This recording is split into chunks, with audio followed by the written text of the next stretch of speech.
আজি এ সমাজ কুলসিত হুয়ে কেবল ইতিপাই পর আপনার ভেদভাব ছাড় সুখ শান্তি অছি চাই।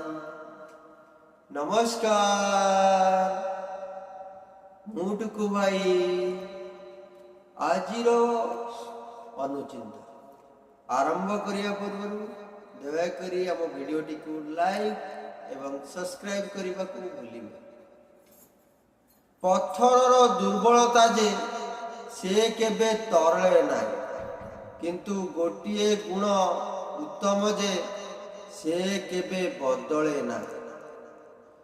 କିଛି ମଣିଷ ପଥରଠୁ ବି ଭୟଙ୍କର, କେବେ ସେ ତରଳେ ତ କେବେ ସେ ବଦଳିଯାଏ।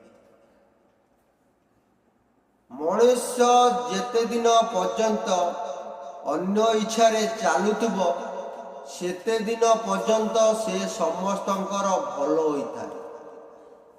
ଯେତେବେଳେ ନିଜ ଇଚ୍ଛାରେ ଚାଲିବାକୁ ଚେଷ୍ଟା କରେ ସେତେବେଳେ ସମସ୍ତଙ୍କ ପାଖରେ ଖରାପ ହୋଇଥାଏ।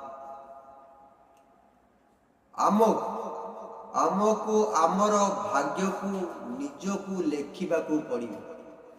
ଏହା କୌଣସି ଲେଟର କିମ୍ବା ଆପ୍ଲିକେସନ ନୁହେଁ ଯେ ଅନ୍ୟ କାହା ଦ୍ୱାରା ଲେଖାଯାଇ। ଜୟ ଜଗନ୍ନାଥ।